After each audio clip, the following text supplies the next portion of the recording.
तो आज हमारा सीक्वल का पहला दिन है, तो आज की क्लास 7 बजे तक होगी। पहले दिन खत्म हो जाए तो कह नहीं सकता, वो आप पे डिपेंड होता है। आज हम थ्योरी पढ़ेंगे सिर्फ, ठीक है, बेसिक पढ़ेंगे।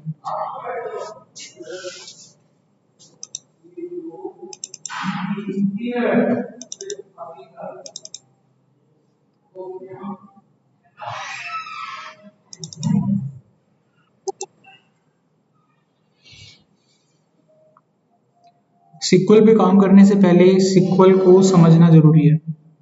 जब आप सीक्वल पे काम करते हो, ठीक है, ये क्या है, क्यों हम इसको यूज करते हैं। किसी भी काम को करने से पहले अगर आपको उसका ऑब्जेक्टिव पता चल जाता है ना, तो उस काम को करने का मजा अलग होता है। अगर आपको उसका ऑब्जेक्टिव पता है ना, तो वो राम भरोसे चलती है गाड़ी, ठीक है।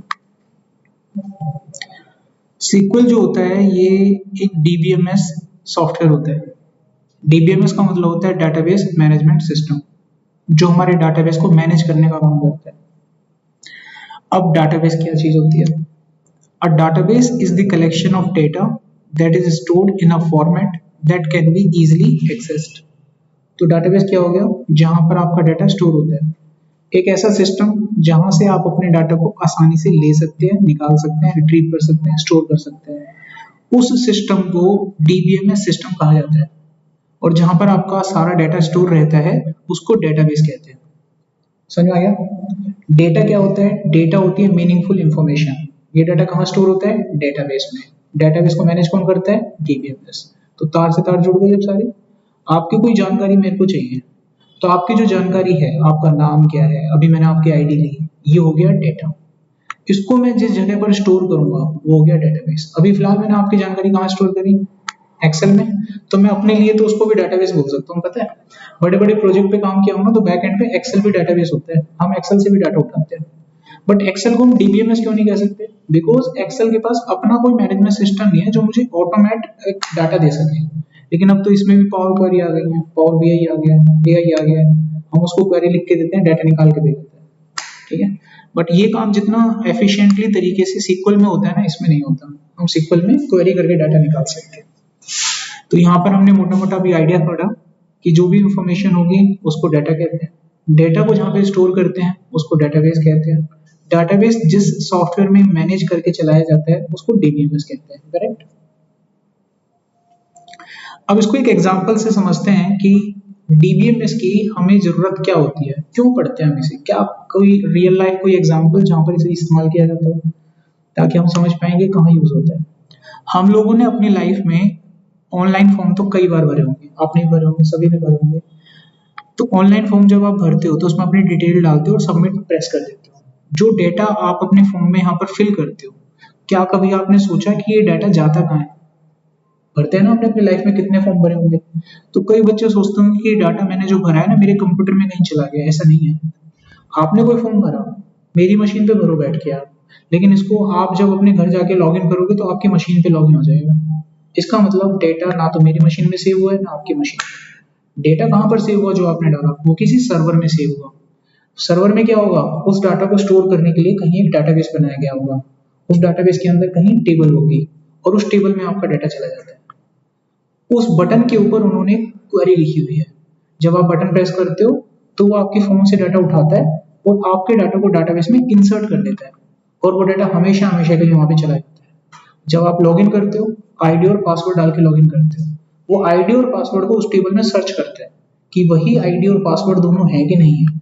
जैसे ही वो मिलता है, लॉगिन कर देते हैं। तो ये पूरी कहानी चलती है। अब ये जो बटन वगैरह आप प्रेस करते हो ना, इनके ऊपर क्वेरी लिखी होती है भाई।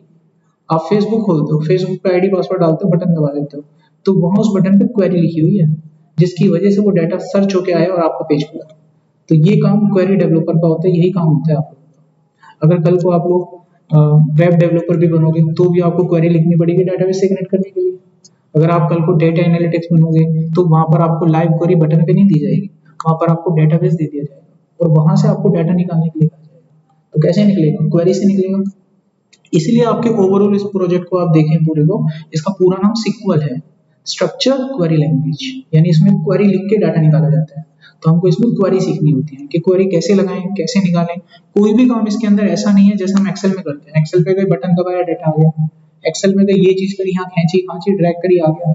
इसमें ऐसे नहीं होता है। इसमें कुछ भी करना है ना, आपको क्वेरी लिखनी पड़ेगी। तो क्वेरी लिखने के लिए क्या करना पड़ेगा, उनको याद करना पड़ेगा। तो यहाँ पर आपका लर्निंग प्रोसेस चालू हो जाएगा, ठीक है। तो लर्निंग, जितना ज्यादा आप कमांड याद रख पाओगे उतनी जल्दी आपको सफलता मिलेगी। जब आपका इंटरव्यू होगा तो आपसे क्वेरी पूछेंगे कि ये डाटा है, ये डाटा है, इसमें से मेरे को ये निकालना है, क्वेरी लिख के दिखाओ। आपको मशीन नहीं देंगे, वो एक रफली डाटा आइडिया दे देंगे और आपको पेपर पेन देके निकलवा के देखेंगे, क्वेरी लिख के दिखाओ इसका, ठीक है। और जब आप उसको पास कर लोगे फिर टेक्निकल राउंड में आगे जाओगे, वहां पर आपको डाटा देके काम करवा के देखेंगे। ये था इसका ओवरऑल एजेंडा, ठीक है। अब देखो फॉर्म से जब आप डाटा डालते हो तो डाटा खिंच जाता कहाँ है। एक्चुअली क्या होता है कि बैकएंड में एक टेबल बना के तैयार रखा होता है। जैसे कि आपने डाटा डाला जिसके अंदर आपने डाला था नेम, एज और जेंडर, तो बैकग्राउंड में एक टेबल बनी होती है जिसके अंदर 3 कॉलम होते हैं, नेम, एज और जेंडर। आप जब पहला रिकॉर्ड करते हो तो कुछ इस तरीके से एज अ रो आपका डाटा चला जाता है। जब आप दूसरी कोई एंट्री करते हो तो वो जाती है, तीसरी करते हो तो वो जाती है, इसी तरीके से डाटा चलता रहता है। इस डाटा के इसी ऑर्गेनाइज वे को डेटाबेस कहते हैं। अभी जो डाटा जा रहा है, डाटा किस में जा रहा है, टेबल में जा रहा है। ये टेबल कहाँ होती है, ये टेबल जितनी भी होती है आपकी जिसमें डाटा रहता है, ये सारी की सारी एक डाटाबेस के अंदर होती है। और डाटाबेस किसके अंदर होता है, एक सॉफ्टवेयर के अंदर होता है। उस सॉफ्टवेयर का नाम डीबीएमएस होता है, ठीक है। अच्छा, आप जो पढ़ने वाले हो जिसका नाम है माई सीक्वल, आप पढ़ने वाले माई सीक्वल, तो माई सीक्वल क्या है, माई सीक्वल एक सॉफ्टवेयर है। उसके अंदर क्या चलेगा, उसके अंदर सीक्वल चलेगा, ठीक है। हाँ, मैंने आपको सॉफ्टवेयर बताया ना, माई सीक्वल क्या है, एक सॉफ्टवेयर है, इसके अंदर क्या चलेगा, सीक्वल चलेगा। मुझे आपका डाटा स्टोर करना था किसी भी सेटअप में, तो मैं नोटपैड में भी तो कर सकता था, एक्सेल में भी कर सकता था, मैं वर्ड में भी कर सकता था। वो क्या थे, सारे के सारे आईडी, उसके अंदर मैं जो इन्फॉर्मेशन लिख रहा हूँ वो मेरा डाटा हो गया। इसी तरीके से आप अपने डाटा को स्टोर करते हो सिक्वल की क्वेरी के थ्रू, ठीक है। सिक्वल की क्वेरी आप लगाते हैं, डाटा इंसर्ट होता है, रिट्रीव होता है। ये सिक्वल की क्वेरी बहुत सारे डीबीएमएस सॉफ्टवेयर में चलती है। डीबीएमएस सॉफ्टवेयर एक नहीं है, मोर देन 100 है। उनमें से एक स्पेशल आप पढ़ रहे हैं, एक स्पेशल सॉफ्टवेयर, इसका नाम क्या है, माई सीक्वल। बहुत होते हैं ऐसे ऐसे नाम लूंगा ना, आपने सुने भी नहीं होंगे। लो एक दिया मैंने, हाइव सुना ना, हाइव, HIV, सुना नाम कभी, पिग सुना, जूहीपर, उजी, उजी, उजी। मैं जानबूझ के ऐसे नाम ले रहा हूँ जो आपने सुने नहीं होंगे। ये सारे डाटाबेस हैं, ठीक है। तो मोर देन 100 होते हैं। अच्छा, अब आगे देखो, अब ये काम कैसे करता है डीबीएमएस, उसको समझते हैं। देखिए, अब आपके कंप्यूटर में क्या होता है, ये हमारे पास एक मशीन होती है, इसके अंदर यूजर क्या करता है, अपनी क्वेरी चलाता है, ठीक है, क्वेरी चलाता है। अब यूजर जो अपनी क्वेरी चलाता है, ठीक है, डाटाबेस उसकी मशीन में नहीं होता है, डाटाबेस होता है सर्वर पे। आप फेसबुक पे लॉगिन करते हो, आपकी मशीन में डाटा ही नहीं है, लेकिन फिर भी फेसबुक खुलता है, तो डाटा कहाँ है, डाटा है सर्वर पे। ये है server, this is the server, ठीक है। सर्वर में होता है एक डीबीएमएस, यानी डाटाबेस जो होता है वो सर्वर में होता है। मैं इसको ढंग से लिखता हूँ, आपका जो डेटाबेस होगा वो कहाँ होगा, सर्वर में होगा। अभी मैं आपको इंस्टॉल भी करवाऊंगा सर्वर, बिना सर्वर के डेटाबेस नहीं चलता कभी, ये बात ध्यान रखना हमेशा, कुछ भी चीज हो। ये डाटाबेस कहाँ होगा, सर्वर में होगा, ठीक है। और इस डाटाबेस के अंदर आपने बना रखी होंगी अनलिमिटेड टेबल। एक टेबल नहीं होती एक डाटाबेस में, एक डाटाबेस में इनफाइनाइट नंबर ऑफ टेबल हो सकती है। तो इसके अंदर डाटा स्टोर करने के लिए आपने बना रखी होगी एक टेबल पहले से, यहाँ पे होती है टेबल। और इस टेबल के अंदर आपके कॉलम्स वगैरह होते हैं जब आप कोई बनाते हो, जैसे आईडी हो गया, नेम हो गया, एज हो गया, ऐसे कॉलम्स होते हैं, है ना। अच्छा, आप अपनी क्वेरी को लिखते हो अपनी मशीन पे, क्या लिखते हो यहाँ पे, अपनी क्वेरी लिखते हो। कुछ भी क्वेरी हो सकती है, जैसे मैंने एक क्वेरी लिखी, इंसर्ट इनटू XYZ टेबल, छोटा सा ऐसे मैंने कुछ एक क्वेरी लिखी, फलाना फलाना फलाना। अब ये जो क्वेरी है ना, ये क्वेरी डायरेक्ट आपके डाटाबेस को हिट नहीं करती, कभी नहीं करती। तो ये क्वेरी अगर आप सोच रहे हैं कि डायरेक्ट आपके डाटाबेस के पास जा रही है, तो आप गलत सोच रहे हैं, ऐसा कभी नहीं होता। ये जो क्वेरी आप लिखते हो, ये क्वेरी आप लोग पास करते हो एक सॉफ्टवेयर को। तो इसका मतलब आपके कंप्यूटर में सर्वर भी होना चाहिए, डाटाबेस जा जाएगा, और आपके कंप्यूटर में उस क्वेरी को चलाने के लिए एक सॉफ्टवेयर भी होना चाहिए, ठीक है। ये जो रिटर्न चल रहा है ना, ये सब कुछ आपकी मशीन पे होता है, तभी चलती है क्वेरी। तो आप जो अपनी क्वेरी चलाते हो, ये एक सॉफ्टवेयर पे चलाते हो। इस सॉफ्टवेयर का नाम होता है डीबीएमएस सॉफ्टवेयर। इस सॉफ्टवेयर का काम होता है साथ क्लाइंट, ये हो गया क्लाइंट, ये हो गया सर्वर, और ये हो गया बीच का सॉफ्टवेयर। क्लाइंट अपनी क्वेरी लिखता है, ये क्वेरी जाती है डीबीएमएस के पास, डीबीएमएस आपकी क्वेरी को कंपाइल करता है। और कंपाइल करने के बाद उसका कोड बनाता है एग्जीक्यूशन के लिए। अब उसको सर्वर को पास करता है। अगर आपने कोई क्वेरी लिखी है इंसर्ट करने की, सबसे पहले डीबीएमएस के पास जाएगी, डीबीएमएस उसको कंपाइल करेगा, वो कंपाइल करके उसको पढ़ता है करना क्या है। अब उसको इंस्ट्रक्शन मिल जाता है कि क्या करना है। अब उसको जैसे इंस्ट्रक्शन मिलता है, जैसे मैंने इंसर्ट करने का दिया है, तो ये डाटा को जाके यहाँ पे इंसर्ट कर देता है। अगर मैंने यहाँ से क्वेरी भेजी होती रीड करने की कि डाटा सिलेक्ट करके, तो ये जाता है यहाँ पे, क्वेरी जाती है, क्वेरी आगे बढ़ती, इंस्ट्रक्शन देती डाटाबेस को कि भाई मेरे को डाटा चाहिए। एक आधार मैंने इसको दिया होता है कि भाई जिसकी आईडी 5 नंबर है उसका डाटा दो, तो ये इस पूरे डाटाबेस के अंदर 5 नंबर का रिकॉर्ड ढूंढ लेता और उस रिकॉर्ड को यहाँ पर रिवर्ट करके वापस लाता और वो क्लाइंट की मशीन पे पहुंचता। अगर आप डाटा भेजते हैं किसी के पास, सेंड करते हैं, तो भी वो डीबीएमएस के पास जाता है पहले, उसके बाद वो सर्वर के पास जाता है। अगर आप डाटा निकालते हैं तो कैसे जाता है, सबसे पहले जो आपकी रिक्वेस्ट है वो डीबीएमएस के पास जाती है, डीबीएमएस अब सर्वर से कांटेक्ट करती है कि भाई मुझे ये डाटा चाहिए, वो सर्वर उसको as a response data provide करता है डीबीएमएस को, और उसके बाद वो डीबीएमएस से वापस क्लाइंट तक पहुंचता है। कभी भी देखना जब आप डाटाबेस से कोई डाटा निकालते हो तो थोड़ी देर आपको वेट करना पड़ता है, ठीक है। और जब आप डाटा डालते हो ना, सीधा डाटा जाता है, एक खाली मैसेज आता है, आप किसी पेज पे ट्रांसफर कर जाते हो।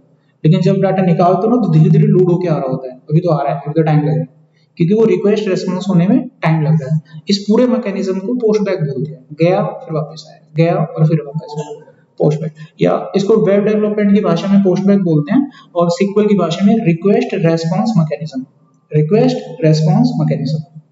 यहां तक समझ में आ गया? तो अभी आप बेसिक थ्योरी पढ़ रहे हो, एक्चुअली सीक्वल कहाँ यूज हो रहा है। फॉर्म में पूरा प्रोसेस मैंने बताया ऐसे ऐसे जाता है, इन बटनों पे क्वेरी लिखी होती है, वो क्वेरी डीबीएमएस के पास जाती है। यानी अगर आपको सीक्वल पे काम करने हैं, जो पढ़ने आए हो, तो आपको दो चीजें इंस्टॉल करनी पड़ती हैं। एक तो आपके कंप्यूटर में सर्वर होना चाहिए, सर्वर क्या होगा, वो एरिया जहाँ पे डाटाबेस होगा। और दूसरा, क्वेरी को एक्सेस करने के लिए इंजन होना चाहिए। क्वेरी को कौन चलाता है, इंजन। कौन चलाता है, कार को कौन चलाता है, गाड़ी होती है जो आपको, उसको कौन चलाता है। बिना इंजन की कार चलती है कभी?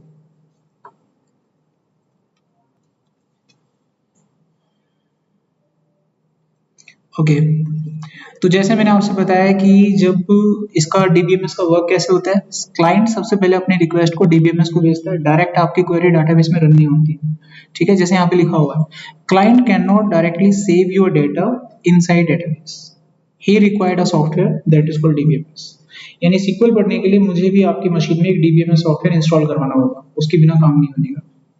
दूसरा, इसमें होता कैसे है, first client send data to the DBMS, then it save database. सबसे पहले आपकी क्वेरी डीबीएमएस के पास जाती है, डीबीएमएस उसको कंपाइल करता है और डाटाबेस में अगर क्वेरी इंसर्ट करने की है तो सेव कर देता है। Like that, बिल्कुल सेम इसी तरीके से, if the client required some data from the database, then he first send the request to the DBMS, then DBMS retrieve the data from the database and then send it to the client। जो मैंने आपको बताया, आपने कोई database से data निकालना है, अपनी क्वेरी लिखोगे, डीबीएमएस को दोगे, डीबीएमएस उस क्वेरी को डाटाबेस से कांटेक्ट करके डाटा निकाल के लाएगा और बदले में क्लाइंट तक पहुंचा देगा। तो ये पूरा प्रोसेस होता है, और इस पूरे प्रोसेस में एक नेटवर्क बना हुआ है। क्या बना हुआ है, नेटवर्क। अगर बीच में कहीं नेटवर्क टूटा तो क्लाइंट को डाटा नहीं मिलेगा। कई बार आपने नेटवर्क पे देखा होगा, अगर आप कुछ चीज सर्च कर रहे हैं, बीच में नेटवर्क चला जाए, लाइट चले जाए, कंप्यूटर बंद हो जाएगा, इंटरनेट टूट जाए, डेटा वहीं आना बंद हो जाएगा, आगे नहीं बढ़ता। यूट्यूब चलाते हो, इंटरनेट चल रहा है, जब तक तो चल रहा है, इंटरनेट का नेटवर्क, वो डाटा आई तो रहा है आपके पास, और वहीं की वहीं वो इंटरनेट बंद हो जाए। अब वो गोल गोल ही घूमता रहेगा ऐसे। They are waiting for the network, they are waiting for the connection. होता है कि नहीं होता? वो भी डाटा ही है, कभी आप उसको हल्के में लो, वो भी डाटा है, डाटाबेस से आ रहा है, स्ट्रिंग बन के आपके पास, this is again a data. इसको चलाने के लिए रिचार्ज नहीं करते 1 जीबी 2 जीबी, तो डाटा ही होता है पूरा। अब मैं आपको रियल वर्ल्ड में यूज होने वाले कुछ डीबीएमएस सॉफ्टवेयर के नाम बताता हूँ। इनको मैंने हायरार्की में लगाया हुआ है, इनकी प्रायोरिटी के हिसाब से। तो आज अगर हम बात करें वर्ल्ड में सबसे ज्यादा यूज होने वाला डीबीएमएस सॉफ्टवेयर कौन सा है, ओरेकल, सबसे बड़ा।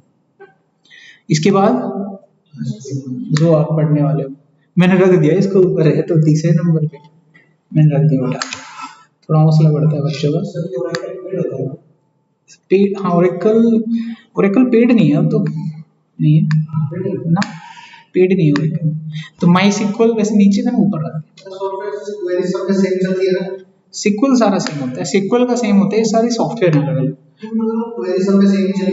थोड़ी चेंज होता है, बिल्कुल सेम नहीं कह सकते, थोड़ा बहुत चेंज होता है, सिंटैक्स चेंज हो जाता है थोड़े बहुत, ठीक है। जैसे जावा है, सी शार्प है तो कोडिंग सेम भी सेम, इफ उसमें भी होता है इसमें भी होता है, सिंटैक्स बदल जाते हैं हल्की।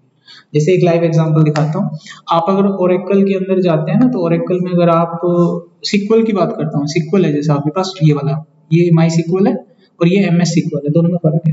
अगर आप सिक्वल के अंदर टेबल का स्ट्रक्चर चेक करते हैं तो वहां पे आप लिखते हैं sp_help फिर टेबल का नाम, वो आपको टेबल का स्ट्रक्चर दिखाता है। लेकिन यही टेबल का स्ट्रक्चर मुझे माई सिक्वल में चेक करना है तो इसकी कमांड होती है डिस्क्राइब फिर टेबल का नाम। फर्क है ना, कुछ कुछ चेंजेस होते हैं, सब में ही चेंजेस है। हाँ, तो जो आप पढ़ोगे उसकी वोकैबुलरी पढ़नी होती है। एग्जाम्पल के रूप में आप फ्रांस में किसी से बात करना चाहते हैं, जो आप बात इंग्लिश में करते हैं वही फ्रांस में करना है, उसके शब्द बदल जाएंगे, खाली भाव वही रहेंगे। समझ रहे, भाव समझ लो, भावनाएं वही रहेगी लेकिन उसके शब्द बदल जाएंगे। अब ले दे के मैं आपको एक लाइन में बता देता हूँ, सिक्वल का सारा कॉन्सेप्ट एक जैसा ही रहेगा, सिर्फ सिंटैक्स बदलेंगे, खत्म करो। सिंटैक्स बदलेंगे खाली, सिक्वल का सारा कॉन्सेप्ट वही रहेगा। जो आप यहाँ पढ़ोगे ना सिक्वल, वो दूसरे ओरेकल में भी कभी पढ़ोगे तो वही रहेगा कॉन्सेप्ट। माई सिक्वल में पढ़ोगे वही रहेगा, पोस्टग्रे में पढ़ोगे वही रहेगा, टी सिक्वल में पढ़ोगे वही रहेगा, सिर्फ क्या बदलेंगे, सिंटैक्स बदलेंगे, स्टेटमेंट बदलेंगे। तो जब आप उसको कभी स्विच करोगे ना दूसरी भाषा में पढ़ने के लिए तो मुश्किल से आपको 3-4 दिन लगेगा, क्योंकि समझाना नहीं है किसी को, आपको पहले से पता होगा, ज्वाइनिंग आगे पता है मेरे को, सिंटैक्स बताओ खाली लिखते कैसे, ज्वाइनिंग का अर्थ पता होगा, सब कुछ पता होगा आपको, सिर्फ सिंटैक्स नहीं पता होगा। तो 2-3 दिन में उसमें डाइवर्ट कर लोगे, एक एक क्वेरी चलाइए आपको सीख जाओगे, इतना फर्क होता है। ठीक है, तो ये मैंने इनकी प्रायोरिटी के आधार पे लिखा है, Oracle, MySQL, MS SQL server, Postgre, MongoDB, इनके आधार पे लिखा हुआ है। तो हम इसमें से क्या पढ़ने जा रहे हैं, माई सिक्वल। इन सभी के अंदर क्या चलता है, नहीं, ये सारे डीबीएमएस हैं, ये सारे क्या हैं, डीबीएमएस। डीबीएमएस में दो तरह की लैंग्वेज होती है। डीबीएमएस में कितने तरह की लैंग्वेज होती हैं, 2 तरह। ये सारे के सारे क्या हैं, डीबीएमएस क्या होता है, एक सॉफ्टवेयर होता है। डीबीएमएस क्या होता है, सॉफ्टवेयर होता है। इस सॉफ्टवेयर पे लैंग्वेजेस रन होती है। तो 2 तरह की लैंग्वेजेस होती है डीबीएमएस में। डीबीएमएस के एक्चुअली 2 सब टाइप होते हैं, डीबीएमएस के 2 टाइप होते हैं। ठीक है, यहाँ देखो कितने टाइप होते हैं इसके, 2 टाइप होते हैं। इस मान लीजिए पिताजी हैं और इनके 2 बच्चे होते हैं। एक बच्चा जो बड़ा बच्चा है, बड़ा भाई, इस बड़े भाई का नाम है सिक्वल। ठीक है, इसके बाद इसका एक छोटा भाई है, उसका नाम है नो सिक्वल। ठीक है, एक है सिक्वल, एक है नो सिक्वल। दोनों में कुछ नहीं मिलता। जैसे कुदरत ने एक प्रकृति बनाई, 2 चीज बनाई, देव और राक्षस बनाए ना, ये दोनों भाई हैं। अगर आप किताबें पढ़ोगे महापुराण की, दोनों भाई हैं लेकिन दोनों में कोई गुण नहीं मिलता। देव वाला कैटेगरी के, राक्षस है। ऐसी सिक्वल और नो सिक्वल दोनों भाई हैं। दोनों किसके टाइप हैं, डीबीएमएस के। तो यहाँ पर जब मैंने डीबीएमएस लिखा तो आपने जब पूछा कि इन सब में सिक्वल रन होता है तो इसलिए मैंने आपको काट दिया, नहीं, डीबीएमएस एक अलग सॉफ्टवेयर है। इसके अंदर ये देखना होता है कि कौन सा कैटेगरी में आता है, जो जिस कैटेगरी में आता है उसमें वही रन होगा। जैसे सिक्वल और नो सिक्वल, इसके अंदर कौन सा सॉफ्टवेयर सिक्वल के अंदर आता है उसमें सिक्वल की भाषा रन होगी, और इसमें से कौन सा सॉफ्टवेयर नो सिक्वल में आता है उसमें नो सिक्वल की भाषा रन होगी। आप अपने डेटा एनालिटिक्स के कोर्स को देखोगे ना तो उसमें दोनों लैंग्वेजेस हैं, सिक्वल भी पढ़ाएंगे आपको, नो सिक्वल भी। मैं आपको सिक्वल पढ़ाऊंगा और जो भी बंदा आपको पाइथन पढ़ाएगा वो नो सिक्वल पढ़ाएगा, याद रखना ये बात। मोंगोडीबी आएगा, तो इसमें देखो मोंगोडीबी आ रहा है, ये सिक्वल होता है, नाम ही आ रहा है उसके पीछे।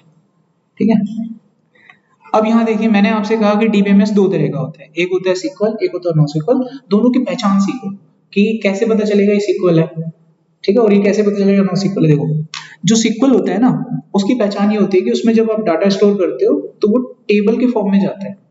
यानी अगर मैं आपसे कह रहा हूँ कि एक सॉफ्टवेयर पे काम करना, उसमें सबसे पहले टेबल बनेगी फिर डाटा जाएगा, आप समझ जाना इसमें सिक्वल चलेगा।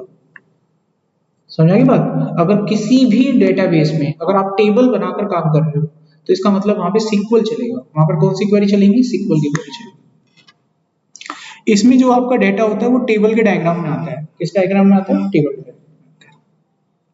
यानी कि इसमें जो डाटा रहेगा वो एक टेबल में स्टोर ना होकर बहुत सारी टेबल में होगा। अब मान लीजिए मेरे को एक इंस्टीट्यूशन का डाटा बनाना है, तो इंस्टीट्यूशन के डाटा में काफी सारा डाटा मेरे को स्टोर करना होगा। कस्टमर की टेबल अलग बनेगी, टीचर्स की टेबल अलग बनेगी, और जो एम्प्लॉयर हैं, जो मैनेजमेंट है, उनकी टेबल अलग बनेगी, अकाउंटेंट की टेबल अलग बनेगी, ट्रांजेक्शन की टेबल अलग बनेगी, और ये सारी टेबल फिर आपस में इंटरकनेक्टेड होंगी। और इन टेबल को जब हम कनेक्ट करते हैं इनको बोलते हैं रिलेशन। क्या बोलते हैं, रिलेशन। तो जब टेबल में कोई काम होता है तो टेबल को इंटरकनेक्ट करने के लिए क्या लगाते हैं, रिलेशन। इसीलिए इसका पूरा नाम कहलाता है आरडीबीएमएस। इसलिए इसको दूसरे नाम से, हाँ तो पता लगा इसको आरडीबीएमएस क्यों कहते हैं, इसलिए इसका दूसरा नाम क्या होगा ना, आरडीबीएमएस, बिकॉज डेटा टेबल में स्टोर होगा कोई भी डाटा जो टेबल में स्टोर होता है तो टेबल को आपस में कनेक्ट करने के लिए उनके बीच में बनाई जाती है रिलेशन। इसीलिए इस डीबीएमएस का दूसरा नाम क्या हो गया, आरडीबीएमएस। अब इंटरव्यू में पूछे जाने वाले सवाल, differentiate between DBMS and RDBMS, जानबूझ के पूछते हैं। अब आपको समझ जाना, तुरंत समझ जाओ, डीबीएमएस मतलब पिताजी, आरडीबीएमएस मतलब बच्चा बड़ा वाला। तो सेम नहीं है, ये दोनों अलग अलग है। डीबीएमएस में दोनों आ जाते हैं, सिक्वल नो सिक्वल, हाँ, और आरडीबीएमएस में केवल सिक्वल आता है। इसीलिए वो सवाल ही जानबूझ के पूछते हैं, इंटरव्यू में आता है। आपने बीसीए वगैरह पढ़ोगे तो किताब में भी आता है सवाल, डीबीएमएस और आरडीबीएमएस में क्या फर्क होता है। कोई आपसे पूछे कि why it is called RDBMS, तो आपको सिंपल बोल रहे हैं, in RDBMS we store our data inside a table, so in this we don't have only a one table, we have number of tables that are connected to each other, that is called a relation. So that's why it is also known as relational database management system। इतना समझ में आ गया RDBMS. अब जो RDBMS language होती है ना, अब इसमें जो डाटा है वो एक टेबल में तो है नहीं, अब इसमें डाटा बहुत सारी टेबल में कनेक्ट है। अगर मेरे को इन सभी टेबल में से मिक्स करके डाटा है तो मुझे एक लैंग्वेज सीखनी पड़ेगी। तो आरडीबीएमएस आपको एक स्पेशल टाइप की लैंग्वेज प्रोवाइड करता है, इस लैंग्वेज का नाम सिक्वल होता है। ठीक है, ये सिक्वल लैंग्वेज किसमें चलती है हमेशा, जो सॉफ्टवेयर आपका आरडीबीएमएस सॉफ्टवेयर होता है। तो सिक्वल को कौन सपोर्ट करता है, आरडीबीएमएस। डीबीएमएस के कितने टाइप हैं, दो, एक है सिक्वल, एक है नो सिक्वल। सिक्वल में क्या बनती है, टेबल बनती है कि नहीं बनती, बनती है। टेबल में जो डाटा स्टोर होता है वो आपस में रिलेशन में कनेक्ट रहता है, इसलिए इसको क्या बोलते हैं, आरडीबीएमएस बोलते हैं। अगर कोई भी आरडीबीएमएस लैंग्वेज है तो उसपे जो लैंग्वेज यूज होती है डाटा निकालने के लिए उसको क्या कहते हैं, सिक्वल। इसका पूरा नाम क्या होता है, स्ट्रक्चर क्वेरी लैंग्वेज। इतनी कहानी याद हो गई आपको। अब यहाँ पर अगला इसका बड़ा छोटा भाई जिसका नाम है नोसिक्वल, डीबीएमएस का दूसरा टाइप होता है। इसमें क्या होता है कि इसमें कभी भी कोई डाटा टेबल में स्टोर नहीं किया जाता, यानी जब भी आप में से कोई भी बच्चा इसका नो सिक्वल को पढ़ेगा तो आप देखना इसमें आपसे टेबल नहीं बनवाएंगे, इसमें वो आपसे बनवाते हैं डॉक्यूमेंट। यहाँ पे वहां पे टेबल को डॉक्यूमेंट बोलते हैं, ऑब्जेक्ट डॉक्यूमेंट। तो डॉक्यूमेंट बनता है, फाइल बनती है। ठीक है, ये ज्यादातर ना उन लोगों के लिए अच्छा होता है जो लोग प्रोग्रामिंग की दुनिया में जीते हैं। जैसे फॉर एग्जाम्पल आप डेटा एनालिटिक्स बन रहे हो, ठीक है, जब तक आप नॉर्मल काम कर रहे हो, एक्सेल सिक्वल नॉर्मल काम कर रहे हो, तो वहां तक तो सिक्वल अच्छा रहता है। लेकिन आप प्रोग्रामिंग की दुनिया में घुस गए, डाटा साइंस वगैरह में, तो वहां पर ना सिक्वल को भी प्रोग्रामिंग की तरह लिखना पड़ता है। और मोंगोडीबीएमएस का जो भी सिंटैक्स आपको मिलेगा ना, बिल्कुल स्क्रिप्ट की तरह होता है, जैसे जावास्क्रिप्ट होती है ना, ऐसे चलता है ये। तो इसको जिसको थोड़ी कोडिंग वोडिंग में दिक्कत है ना, उसको इसको समझने में दिक्कत आएगा, रट्टा मारा होगा। लेकिन अगर आपको कोडिंग में इंटरेस्ट है ना, किसी ने पढ़ा हुआ है जावास्क्रिप्ट स्क्रिप्ट, तो उसको मजा आएगा इसको पढ़ने में, इजी लगेगा। एक एक लाइन में कोड लिखते हैं, थर थर जाता है, सीधा सीधा लाइन। ठीक है, होता कुछ नहीं, 4-5 दिन में बेसिक सिखा देते हैं काम करने के लिए। अच्छा, अभी समझ में आ गया नो सिक्वल क्या है। तो नो सिक्वल में डाटा कभी भी टेबल में स्टोर नहीं होता, इसमें डाटा किस में स्टोर होता है, ऑब्जेक्ट में स्टोर होता है, डॉक्यूमेंट में स्टोर होता है। तो नो सिक्वल एक डॉक्यूमेंट बेस्ड ऑब्जेक्ट डेटाबेस आपको देते हैं। अब एग्जांपल देख लो, सिक्वल के तो एग्जांपल मैंने आपको बताए थे। सिक्वल के एग्जांपल होते हैं जैसे माई सिक्वल हो गया, ओरेकल हो गया, पोस्टग्रे हो गया, ई, ये सारे एग्जांपल किसके थे, सिक्वल के थे। लेकिन जो नो सिक्वल होता है उसका एग्जांपल है मोंगोडीबी, रेडिस, कैसेंड्रा, ईटीसी। अगर किसी कंपनी में वो इंटरव्यू चलता है, यहीं पे मान लो कैंपस ड्राइव आई और उसमें बोल दिया कि डीबीएमएस की कंपनी आई है, तो डायरेक्ट मत जाना। डीबीएमएस मतलब आपको दोनों आने चाहिए, सिक्वल भी पूछ सकते हैं, नो सिक्वल। अगर कहीं पर इंटरव्यू चलता है और वहां पर बोलते हैं कि सिक्वल की कंपनी आई है, तो थोड़ी हिम्मत रख के चले जाओ, सिक्वल तो आता है, सॉफ्टवेयर वाला वहां देखा जाएगा, समझ रहे हो। सिक्वल की कंपनी आई है तो सिक्वल के लिए इंटरव्यू दे सकते हैं। कहीं पर स्पेशल आ जाए, माई सिक्वल की कंपनी आई है, तो बिल्कुल घुस जाना, अब वो आपकी स्पेशल फील्ड पे आ गया। लेकिन कहीं पे इंटरव्यू आ रहा है सिक्वल का, तो भाई वो आपसे सिक्वल सर्वर भी पूछ सकते हैं, आपसे ओरेकल भी पूछ सकते हैं। तो उसको वेरीफाई करना आपकी ड्यूटी है कि किस पे काम करवाते हैं, सिक्वल में किस पे काम करवाते हैं, तो वो वेरीफाई करना पड़ेगा, तब आप उस पे काम कर पाएंगे। यहाँ तो कोई सवाल है किसी का?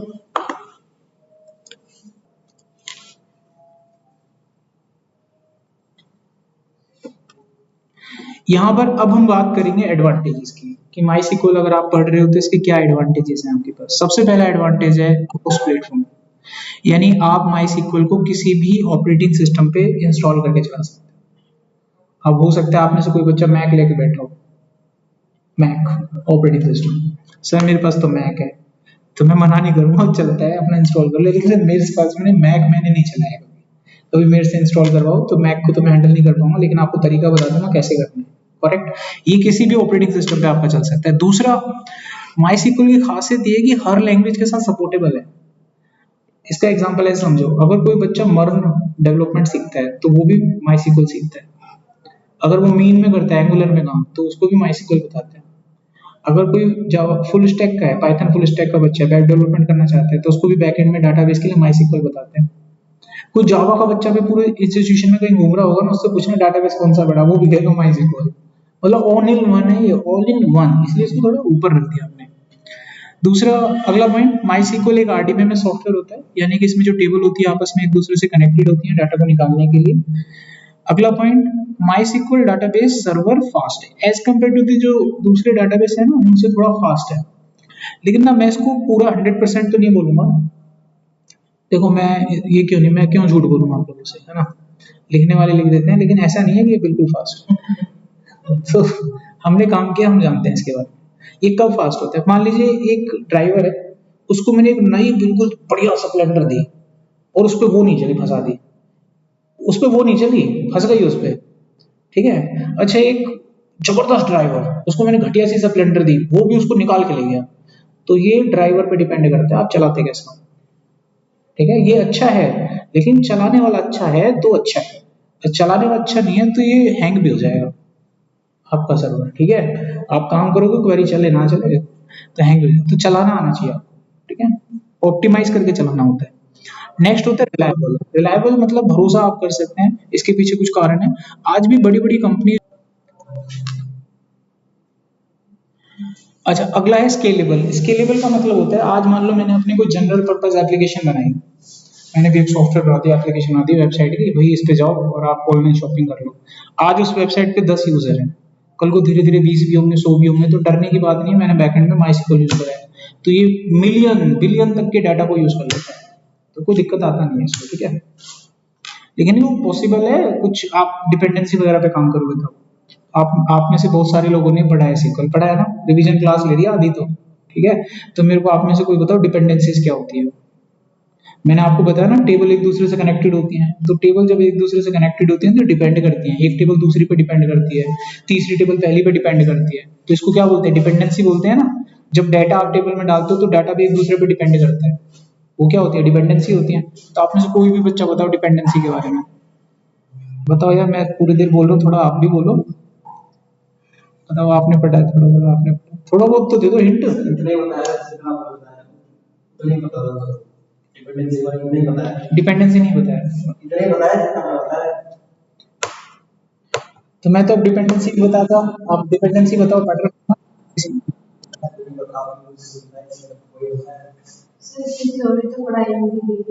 हाँ, थ्योरी डायरेक्ट प्रैक्टिकल करा था आप लोगों ने, टेबल बनाते वक्त क्या।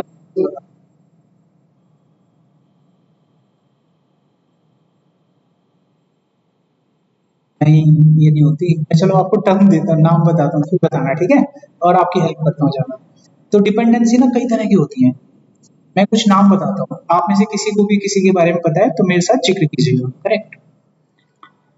मेरा पहला सवाल, functional dependency, transitive dependency, partial dependency, ये जो मैंने टर्म्स लिए हैं यहाँ पर, इनके बारे में बताइए, कुछ पता है।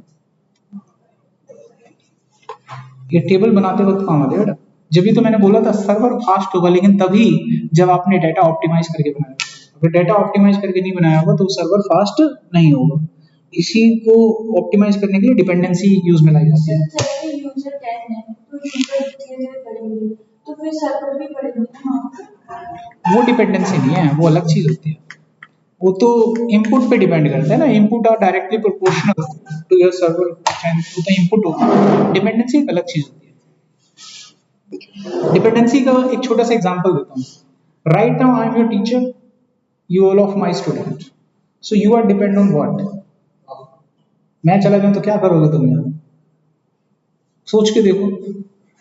And I also depend upon you, अब तुम जाओ मैं भी जाऊं, तो ये क्या है, डिपेंडेंसी। तो टेबल में भी ऐसी डिपेंडेंसी होती है बेटा, तुम वो बताओ टेबल में कहाँ होती है डिपेंडेंसी ऐसी, मैं उसकी बात कर रहा हूँ।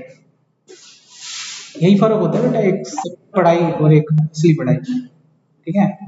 डिपेंडेंसी अब सर्च करके देखिए, टॉपिक है बहुत अच्छा है, डिपेंडेंसी का, जो मैंने टर्म्स आपको बताई। सर ये नहीं करता है कि फॉरेन की हो गया, साइड की हो गया, लिंक के कॉमन कॉलम, वो तो रिलेशनशिप होती है। Common column. हाँ, इसका आंसर है नॉर्मलाइजेशन। तो डिपेंडेंसी कहाँ यूज होती है? नॉर्मलाइजेशन में। नॉर्मलाइजेशन का कॉन्सेप्ट आएगा तो मैं आपको बताऊंगा। पढ़ा है नॉर्मलाइजेशन में?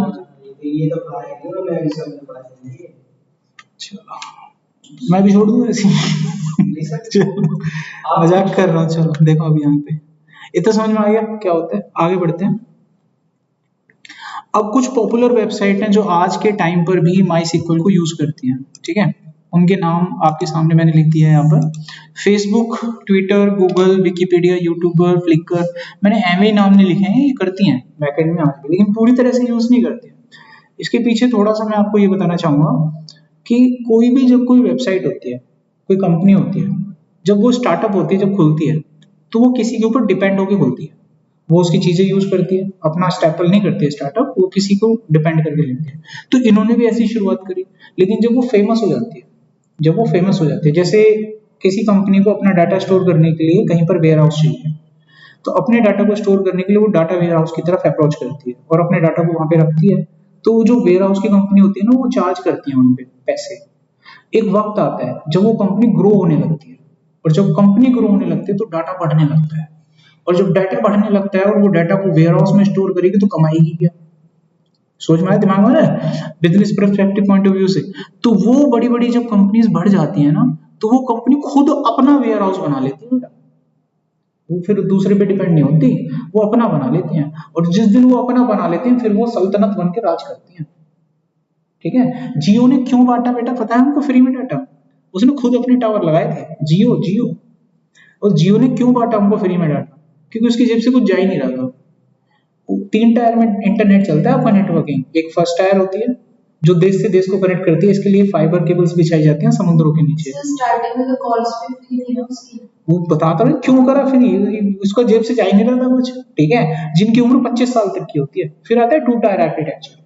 उसमें जब एक कंट्री से दूसरी कंट्री कनेक्ट हो जाती है, तो अब कंट्री में डेटा बिछाया जाता है स्टेट से स्टेट को कनेक्ट करने के लिए, सिटी से सिटी को कनेक्ट करने के लिए। उनके लिए जी आप देखते होंगे ना, सड़कें खुद गई तार बिछा, फिर सड़क कौन क्या कर रहे हैं जी, फाइबर केबल बिछा रहे हैं। हाँ? जंगल में से तार आ रही है, ऊपर से तार आ रही है, अब शहरों के नीचे से तारे बिछाना चालू कर दिया। अब उसके बाद 3 टायर आर्किटेक्चर आता है। 3 टायर आर्किटेक्चर का कॉन्ट्रैक्ट दिया जाता है बड़े बड़े ऑपरेटर को, प्रोवाइडर्स को, जिसमें आती है एयरटेल, वोडाफोन वगैरह वगैरह आती है ना, इंडस टावर, वोडाफोन टावर। अब इनकी बोली लगती है, इनको बेचा जाता है spectrum, 2G spectrum, 3G spectrum, 4G spectrum, 5G spectrum में बेचा गया है ये। किसने ले लिया? जियो ने ले लिया ये। अब जितनी भी बड़ी बड़ी जो कंपनीज है ना, चाहे वोडाफोन हो चाहे वो एयरटेल हो, वो 5G से लेती है, जियो से लेती है 5G का स्पेक्ट्रम। ये जो बोली लगी थी जियो को मिली है 5G का, इसको बोलते हैं स्पेक्ट्रम। तो ये गवर्नमेंट लगाती है इसकी बोली, भाई यहाँ ले लो 2G तुम चलाओगे, तुम हो डीलर, अब तुम किसी को भी बांटो, कंपनी तुमसे लेगी पैसा, गवर्नमेंट तुमसे लेगी पैसा। तो ये 3 टायर होता है। इस तरीके से पूरी दुनिया में राज होता है ना। अच्छा, मैं यही कह रहा था कि जब कंपनी बड़ी हो जाती है ना, तो वो अपनी सल्तनत खुद खड़ी कर देती है, किसी पर डिपेंड नहीं करती वो, तो अपनी सल्तनत खड़ी करती है। ऐसी जो फेसबुक है ना, फेसबुक भले ही आपका माईसीक्वल यूज करता है, लेकिन फेसबुक का अपना डेटाबेस है हाइव। अब मैं नाम लिया था ना हाइव, ऐसे फेसबुक का अपना खुद का है, ऐसे इनके भी अपने खुद के बने हुए हैं, अपने खुद के, ठीक है। याहू का नाम सुना है? याहू, तो याहू को खरीदा गया था पहले, याहू ने बिकने से मना कर दिया था, काफी पैसों में इसको लिया जा रहा था, ये बिकने से मना कर दिया, नहीं बिकूंगा मैं। तो फिर याहू अब कौन यूज करता है, ठीक है, कौन यूज करता है? आप मुझे बता दो किस बच्चे की याहू की मेल आईडी है, कौन यूज करता है? जीमेल यूज करते हैं। एक दो होंगे, अगर मैं कहूँ तो 2-3% ऐसे कुछ बच्चे, बहुत कम लोग हैं, बहुत कम लोग, अपने आप ही धीरे धीरे हट गए हैं। वो भी वो यूज करते हैं जिन्होंने पहले कभी बना रखी है। अब क्या करें, बट रही है वो आईडी तो यूज कर रहे हैं। ऐसे हमारे भाई का एक प्लांट है याहू पे बना हुआ, वो खुलवाता है हमसे, याहू की मेल आईडी हम खोलते हैं। अभी जो चलते हैं जीमेल पे चलाते हैं, ठीक है। तो याहू ने फिर अपना बना लिया था, जो बड़ा हो गया था, कोई चीज बड़ी होती तो अपना डेटाबेस बना लेते, उन्होंने अपना डेटाबेस बना लिया था, टिग नाम था उसका, टिग। अच्छा, जितने भी डाटाबेस है ना, आप ध्यान से देखो, इन सभी डाटाबेस के ना नाम ना जानवरों से मिलते जुलते से लगते हैं। हाइव में कीड़ा सा होता है, झींगा टाइप का। पिग तो पैसे नाम से समझ में आ रहा है ना। अब माईसीक्वल कौन सा अच्छा, डॉल्फिन का साइन है इसका, देखा हो तो कभी नेट पे सर्च करके। जितने भी ये डाटाबेस होते हैं ना, सारे जानवरों से मिलते जुलते हैं, देखें जरा, देखो सर इसको स्क्रॉल करते हैं ना, तब आता है वो भी लाइव है। कौन सा सॉफ्टवेयर इंस्टॉल करना है? वो तो बताऊंगा, अभी कहाँ बताया मैंने, रुको। जैसे माई सिक्वल है, इसका देखो साइन आ रहा है इमेज में, देखो ये देखो जानवर आ रहा है ना, ये देखो डॉल्फिन आ रही है ना। अच्छा, और कोई डाटाबेस खोलते हैं, जैसे मैंने आपको बोला हाइव डाटाबेस, हाइव फेसबुक का डाटाबेस। तो हाइव एक देखो झिंगर सा आ रहा है ना, मच्छर सा, ततैया सा लग रहा है, ततैया ही बोल सकता हूँ मैं इसको, है नहीं लेकिन हाथी का सा बच्चा है। अच्छा, हडूप भी एक डाटाबेस होता है बहुत बड़ा, हडूप हाथी का बच्चा लगता है मुझे। ये देखो, ये जितने भी डाटाबेस है जानवर हैं, ये देखो हडूप कहाँ के, हाथी दिख रहा है, हाथी है? इन सभी को कंट्रोल, इन सभी के ऊपर जो भाषा यूज की जाती है वो है पाइथन। पाइथन सांप नागराज एकदम, देखो चला के देखो पाइथन, अजगर, पाइथन लैंग्वेज। ये पाइथन एक लैंग्वेज है, एनाकोंडा टाइप में होता है ना, अजगर है ये, अजगर एनाकोंडा। ये सारे के सारे जानवर क्यों बनाए? कुछ तो फिलोसफी रही होगी, कोई नया डाटाबेस आएगा फिर जानवर की शक्ल दे देंगे इसको। अब कहूंगा बात ध्यान से समझना, ठीक है? कुछ को समझ में आएगी, कुछ को घर जाके समझ में आएगी। देखो, ये इसलिए बनाएंगे जो जानवर होते हैं ना, उनको कुछ भी दे दो आउटपुट एक ही आता है। मैंने कही थी थोड़ी देर के बाद समझ में आएगी, धीरे धीरे समझ जाओगे आप, समझदार बच्चा समझ जाता है। जानवरों को कुछ भी खाने को दे दो आउटपुट एक ही आता है इनका, तो इसलिए इनको जानवर बना देगा। सब कुछ खा लेते हैं ये, आउटपुट एक ही आता है इनका, तो इसलिए तो ये सब जानवर हैं। इन सबको ना रक्षा, इनकी जो इन जानवर कहाँ रहते हैं, सारे के सारे चिड़ियाघर में रहते हैं। इनको सबको मेंटेन करने वाला जो होता है ना, उसको जू कीपर बोलते हैं। देखो नाम भी देखो क्या सोच के रखा है, जू कीपर। क्या तुमको ये चीजें पता थी सारी? तो क्यों पढ़ रहे थे आप जानवर में? ये सारे जानवर ने, देखो अभी निकालता हूँ जू कीपर, ये भी डाटाबेस निकल के आएंगे। इन सबको देखता है ये जू कीपर। अबे यार डाटाबेस लिख के दिखाता हूँ, सच्ची का आ गया ये तो, जू कीपर डाटाबेस। ये देखो आया जू कीपर, होता है ना नाम, देखो ये सबको कंट्रोल करके रखता है, आपके चाहे सिक्वल हो, मोरेकल हो, सबको। एक बड़े कंपनी में जब बड़े डाटाबेस पे काम किया जाता है ना, सबको कंट्रोल कौन करता है? जू कीपर। एक अलग से सॉफ्टवेयर डलवाते हैं, वो सबको कंट्रोल करता है। हो सकता है आपके लैपटॉप में बहुत सारे सिक्वल हो, बहुत सारे नो सिक्वल हो, इन सबको कंट्रोल कौन कर रहा है? जैसे एक जंगल, एक चिड़ियाघर होते हैं, उसमें उन सभी जानवरों को कंट्रोल कौन करता है? उनकी देखरेख की व्यवस्था कौन करता है कि किसको कितना डाटा जाना चाहिए, किसको कितना खाना मिलना चाहिए, किसको खोलना है, किसको पानी देना है, कौन करता है? जू कीपर करता है। ऐसे इन सबको मैनेज कौन करता है? जू कीपर करता है। ये रहा देखो, ये खड़ा जू कीपर। होता है कि नहीं होता? तो आज से पता लग गई हम चिड़ियाघर में हैं, हम उसके एक प्राणी को पढ़ने जा रहे हैं। द नेम ऑफ दैट प्राणी इज माईसिक्वल। ठीक है, तो सिर्फ आप एक प्राणी पढ़ रहे हो, आप सोचो प्रजातियां कितनी होती हैं ऐसी, उनमें अगर चले गए तो फिर सिक्वल छोड़ना पड़ जाएगा आपको। ठीक है, एक छोटा सा आपने देखा कि यार ये तो एक पड़ाव है, होता बहुत कुछ है इसमें ना, तो एक छोटा सा पड़ाव है, सिर्फ आपको माईसिक्वल पढ़ना है। अब आते हैं बैक। अब मैं आपको माईसिक्वल को डाउनलोड करने का तरीका बता देता हूँ। जब आप लोग कल आओगे तो आप सबके लैपटॉप में इंस्टॉल होना चाहिए। ठीक है, डाउनलोड करना बता देता हूँ, इंस्टॉल आप कर ही लोगे। अब देखो करना क्या है, ये स्लाइड में आपको कल दे दूंगा सारा डाटा, आज रिकॉर्डिंग पे जा रहे हैं। आपको करना है क्या है कि सीधा गूगल पे जाना है नॉर्मली। ठीक है, और गूगल में पहले तो गूगल का पन्ना खोल लीजिए आप। यहाँ पे आपको सिंपल टाइप करना है माईसिक्वल डाउनलोड, ऐसे माईसिक्वल डाउनलोड करोगे तो यहाँ पे माईसिक्वल की ऑफिशियल वेबसाइट आ जाएगी, यहाँ पे चले जाना। याद रखना है इसको, ठीक है, क्योंकि रिकॉर्डिंग तो कल मिलेगी ना। यहाँ पे पहुंच जाओगे, यहाँ पे डाउनलोड का लिंक आ रहा है, नीचे स्क्रॉल करोगे आप अगर, तो यहाँ पे कम्युनिटी आता है। कम्युनिटी क्या होती है? जैसे कम्युनिटी जानते हो ना, सोसाइटी टाइप में, उसमें हर तरह के लोग हो गए, कम्युनिटी बन गई, सोसाइटी बन गई। ठीक है, उसमें हर तरह के लोग हैं, मतलब एक सेक्टर 2 के लोग भी हैं, सिख ईसाई मतलब एक ही कम्युनिटी बना दी हमने, सब तरह के लोग उसमें रहते हैं। तो यहाँ पर माईसिक्वल की कम्युनिटी का मतलब है, इसमें माईसिक्वल से रिलेटेड हर सॉफ्टवेयर मिलेगा। मेरे कहने का मतलब है, कल को मान लीजिए आप पाइथन पे काम कर रहे हो और वहां पे आपको माईसिक्वल कनेक्ट करना है, तो उसका कनेक्टर यहीं मिलेगा। अगर आप जावा पे काम कर रहे हो और वहां पे माईसिक्वल को कनेक्ट करना है, तो उसका कनेक्टर भी यही मिलेगा। माईसिक्वल को इंस्टॉल करना है, मतलब सारे परिवार यही है। जैसे सब्जी मंडी में सब्जी मिलती है, वो कम्युनिटी है सब्जी वालों की। ठीक है, अब ऐसे ही पंडित लोग कहीं रहते होंगे तो उनकी कम्युनिटी है, वो वहीं मिलेंगे आपको। ऐसे माईसिक्वल की सारी कम्युनिटी यहाँ मिलेगी आपको। जो भी कुछ लेना यहाँ आ जाना। कल को आप किसी सॉफ्टवेयर पे कहीं काम कर रहे हो, कोई चीज चलानी पड़ेगी सिक्वल से कनेक्ट करने के लिए, अगर आपने नॉलेज से पढ़ाई करी है ना, दिमाग से, तो इधर तो ढूंढना नहीं पड़ता। अब आपको पता लग गया, सर ने कम्युनिटी बताई थी, यहीं मिलेगा सब कुछ, यहीं आ जाना, सब मिलेगा। देखो सब आपको यहीं मिलता है, सब कुछ है ना, हर एक के कनेक्टर है हमारे पास, जो भी चाहिए ले लो। अब हमारे काम का क्या है इसमें, हमको जो सिक्वल चाहिए किसके लिए चाहिए, हमें तो विंडो में इंस्टॉल करना है ना प्रॉपर, तो हमें सिक्वल चाहिए फॉर विंडो। अब इस पर क्लिक कर देना। इस पर क्लिक करने के बाद इस तरीके से ऑप्शन आ जाएंगे आपके पास आगे। अब इसमें सिक्वल का लेटेस्ट वर्जन सिलेक्ट करना है, ऑलमोस्ट आ रहा होगा, एक पुराना होता है इससे पिछले वाला और एक नया, लेटेस्ट वाला लेना है आपको। अब उसके बाद यहाँ पर ऑपरेटिंग सिस्टम आ रहा होगा, तो जैसा ऑपरेटिंग सिस्टम होगा ना जिसमें इंस्टॉल करोगे तो वही दिखाएगा। मैक पे चलाओगे तो मैक दिखाएगा, ठीक है। या डाल दोगे, जब आप डालते हो ना माई सिक्वल फॉर मैक आ जाएगा, अपने आप ले जाएगा, यहाँ पर भी मैक का सेटअप आएगा। अब यहाँ पे आपको दो चीज दिखती होंगी, ये दो है, एक छोटा है एक बड़ा है ना, ये 2 MB का, ये 354 MB का है। तो इसमें से किसी को भी इंस्टॉल कर लेना। अगर आपने पहले वाले को डाउनलोड किया तो आपको ध्यान रखना है कि ये फिर ऑनलाइन इंस्टॉल होगा। कैसे इंस्टॉल होगा? ऑनलाइन, क्योंकि ये सिर्फ एक इंस्टॉलर दे देगा आपको। जब आप इसको डाउनलोड कर लोगे और अपने कंप्यूटर में जब इसको इंस्टॉल करोगे ना, तो बाकी की चीजें बाद में डाउनलोड होंगी, तो ये टाइम भी बहुत लेगा इंस्टॉल होने में, है ना। बड़े वाला कर लोगे तो ये ऑफलाइन नहीं इंस्टॉल कर पाओगे आप। ऑफलाइन समझते हो, सारा तो आ गया आपके पास, ऑफलाइन भी करने का। बट मैं आपको पता है क्या रिकमेंडेड करूंगा, आप लो कोई सा भी, लेकिन जब आप इसको इंस्टॉल करो तो नेट कनेक्ट कर लेना। एक्चुअली क्या होता है कि हमारे कंप्यूटर में अपडेट आ रहे हैं, अभी विंडो 10 खत्म होने वाला है ना, तो विंडो 10 जिसके में पुराना है तो कुछ अपडेट आने बंद हो गए होंगे। विंडो 10 अब सीधा आपको एक ही अपडेट देता होगा, विंडो 11 डाल लो जी, वो बार बार बताता होगा विंडो 11 का अपडेट आ रहा है, उसको कर लो। विंडो 10 अपने अपडेट देना बंद कर चुका होगा, बहुत कम आ रहे होंगे। तो जब हम इस सॉफ्टवेयर को डालेंगे तो इस सर्वर बनाता है हमारी विंडो में, और विंडो में सर्वर बनाने के लिए इनको .NET का एक फ्रेमवर्क चाहिए होता है। क्या चाहिए होता है? फ्रेमवर्क चाहिए होता है।